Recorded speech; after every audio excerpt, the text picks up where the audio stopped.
টিলিঙা মন্দিৰত আশীৰ্বাদ লোৱা নহ'ল। যাত্ৰা পথতে প্ৰাণ গ'ল প্ৰায় 15 গৰাকীকৈ লোকৰ।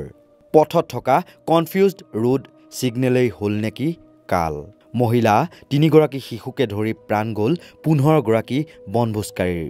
একেটা পৰিয়ালৰে 5 জনৰ মৃত্যু। জীৱন মৃত্যুৱে যুঁজি আছে প্ৰায় 30 জন লোকে। পুৱা 3 বজাতে প্ৰথমে টিলিঙা মন্দিৰত সেৱা লৈ পাছত বনভোজ খাব বুলি আশা কৰি গোলাঘাট আঠখেলীয়াৰ বচা ভৰলোৱা গাঁৱৰ পৰা টিলিঙা মন্দিৰলৈ বুলি ৰাওনা হৈছিল আল্ট্ৰা বাছেৰে। কিন্তু দেৰগাঁৱৰ বালিজানৰ 37 নং ৰাষ্ট্ৰীয় ঘাইপথতে ঘটিল ভয়ংকৰ দুৰ্ঘটনাটো। 4 লেনযুক্ত পথটো মেৰামতিৰ বাবে 2 লেনযুক্ত কৰি থোৱা হৈছিল। সেয়েহে মাৰ্ঘেৰিটাৰ দিশৰ পৰা অহা AS01 PC 0648 নম্বৰৰ ট্ৰাক এখনত প্ৰচণ্ড বেগত অহা AS02 AC 5083 নম্বৰৰ আল্ট্ৰা বাছখনে খুন্দা মাৰে। ফলত কণ শিশুসহ মুঠ 15 গৰাকী লোকে বৰ্তমানলৈকে মৃত্যুক আঁকোৱালি ল'বলগীয়া হৈছে। একেটা পৰিয়ালৰে 5 গৰাকী সদস্যৰ কৰুণ মৃত্যু। 60 বছৰীয়া অনিমা শইকীয়া, 37 বছৰীয়া দীপালী শইকীয়া, 48 বছৰীয়া পিংকী শইকীয়া, 10 বছৰীয়া কণমানি নিহাৰিকা শইকীয়া।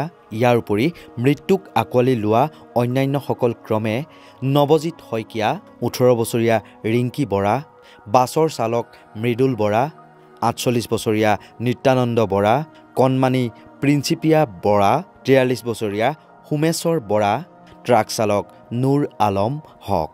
বৰ্তমানলৈও কেইগৰাকীমান মৃতকৰ নাম জানিব পৰা হোৱা নাই। ইপিনে বাছখনত থকা বা আহত নোহোৱা এইজন যুৱকৰ মুখেৰে শুনক দুৰ্ঘটনাৰ বিৱৰণী। আমি তিনিচুকীয়া টিলিঙা মন্দিৰ আৰু আপোনাৰ বগীবিল যোৱা প্ৰগ্ৰেম আছিলে। কিমান মানুহ আহিছিলে? আমাৰ 45 জন মানুহ আহিছিল। 45 জন। ঘটনাটো কিমান সময়ত হৈছে? ঘটনাটো মানে আমি ইফালে নিজৰ ছাইডতে আছিলোঁ, তাৰপৰা ৰং ছাইডে আপোনাৰ LP-খন আহিলে, সেইখনে আমাৰ এইখন নামাৰিলেহি। তাৰপৰা এতিয়া আমাৰ সেই এক্সিডেণ্ট হ'ল। কিমানমান মানুহ ঢুকাইছে?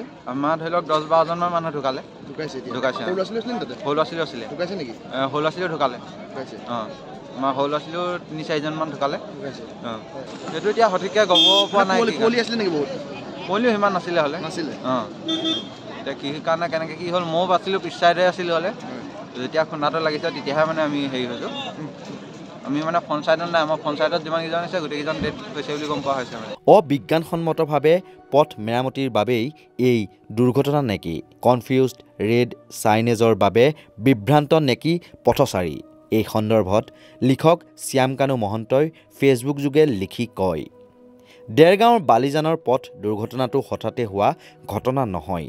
সমগ্ৰ অঞ্চলটোত দীৰ্ঘদিন জুৰি হাইৱে নিৰ্মাণৰ নামত কনফিউজড ৰোড চাইনেজ দি পথচাৰীক বিভ্ৰান্ত কৰি অহা হৈছে। ফলত দুৰ্ঘটনাৰ হাৰ অভাৱনীয়ভাৱে বৃদ্ধি পাইছে। এতিয়া কুঁৱলীৰ সময়ত পথছোৱা আৰু বেছি বিপদজনক হৈ পৰিছে। মই সেই ৰাস্তাটোৰে সঘনাই দেৰগাঁও তিয়ক হৈ শিৱসাগৰলৈ যাওঁ। কেতিয়াবা গাড়ী চলাই আহি থাকোঁতে সদায় পৰিচিত ৰাস্তাটোত মই নিজেই বাট হেৰুৱাওঁ। আমিয়েই যেতিয়া বিভ্ৰান্তিত পৰোঁ, তেনেকুৱাত হঠাতে গাড়ী চলাবলৈ শিকা পিলিঙা বাছ ড্ৰাইভাৰ নাইবা এটুপি ধৰি অহা এজনৰ কি অৱস্থা হ'ব? পৰিবহণ বিভাগক অনুৰোধ জনাম যে অনুগ্ৰহ কৰি NHIDCLৰ লগত কথা পাতি সংকেতবোৰ ভালকৈ দিয়াৰ ব্যৱস্থা কৰক। নামনি ৰাস্তাবোৰ হ'ল, কিন্তু উজনিৰ দেৰগাঁও, যোৰহাট, তিয়ক, শিৱসাগৰ এই ৰাস্তাবোৰৰ নিৰ্মাণ কিয় শেষ নহয়? আমাৰ MLA কেইজনে ব্যাপক প্ৰতিবাদ কৰা উচিত। সোনকালে ৰাস্তা ঠিক নকৰিলে বালিজানৰ নিচিনা ঘটনা এইকেইদিনত বৃদ্ধি পাব। এই দুৰ্ঘটনাৰ পাছতে পৰিবহণ মন্ত্ৰী পৰিমল শুক্লবৈদ্যৰ হুংকাৰ, সাৰি যাব নোৱাৰিব কোনো দোষী। পথ নিৰ্মাণকাৰী ঠিকাদাৰৰ বিৰুদ্ধে ৰুজু কৰা হ'ব গোচৰ, কৰা হ'ব উচ্চ পৰ্যায়ৰ তদন্ত। কমলবন্দৰ পৰা তিনিচুকীয়া গৈ আছে গাড়ী। এই ৰাতিপুৱা 4:30টাত ট্ৰাক অপজিট ছাইডৰ পৰা আহিলে। চ' জাষ্ট আমি চেক কৰি আছোঁ কি কাৰণে এইটো এক্সিডেণ্ট হৈছে। আমি NHIDCL মানুহসকলকো মাতিলোঁ আৰু জাষ্ট এতিয়া 9টা ডেথ হৈছিলে এতিয়ালৈকে। আৰু ইমিডিয়েটলি যিখিনি মানুহ ইয়াত আছে লোকেল মানুহ সহায় কৰিছিলে। আমাৰ 5 মিনিট ভিতৰত গোটেই এম্বুলেঞ্চ আৰু পুলিচ সকলো আহি এইটো শিফ্ট কৰিছিলে।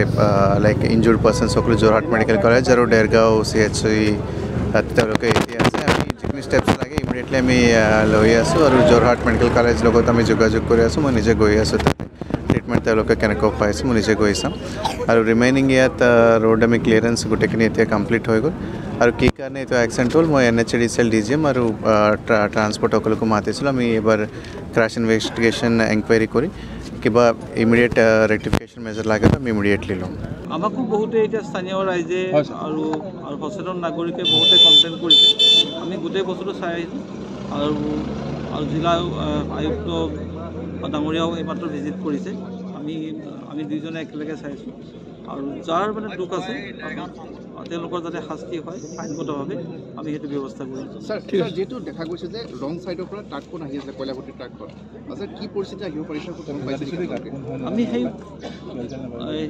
ঘটনাটো তদন্ত কৰি আছোঁ গতিকে মই এতিয়াই কমেণ্ট কৰিব নোৱাৰিম কিন্তু কি ঘটনা হৈছে আমি যে তদন্ত কৰিছোঁ আমি একজেক্টলি আমি তদন্তত উলিয়াই যাৰ দুখ আছে আমি তাক শাস্তি ব্যৱস্থা কৰিম ইপিনে দুৰ্ঘটনাত মৃত্যুক আঁকোৱালি লোৱাসকলৰ পৰিয়ালক 2 লাখ টকাৰ ক্ষতিপূৰণ দিয়াৰ লগতে আহতসকললৈ 50,000 টকাৰ ক্ষতিপূৰণৰ কথা ঘোষণা কৰে প্ৰধানমন্ত্ৰীৰ কাৰ্যালয়ে ঘটনাক লৈ গভীৰ শোক প্ৰকাশ কৰে ৰাষ্ট্ৰপতি দ্ৰৌপদী মুৰ্মুৱে নৱবৰ্ষৰ তৃতীয় দিনটোতে এই শোকাবহ পথ দুৰ্ঘটনাই কঁপাই গ'ল সমগ্ৰ দেশ টিলিঙা মন্দিৰত টিলিঙা বন্ধাৰ আশা হৈ ৰ'ল বনভোজৰ বাবে যোৱা বহু লোক ঘৰলৈ ঘূৰি আহিল মৃতদেহ হৈ ব্যুৰো ৰিপৰ্ট নৰ্থ ইষ্ট নাও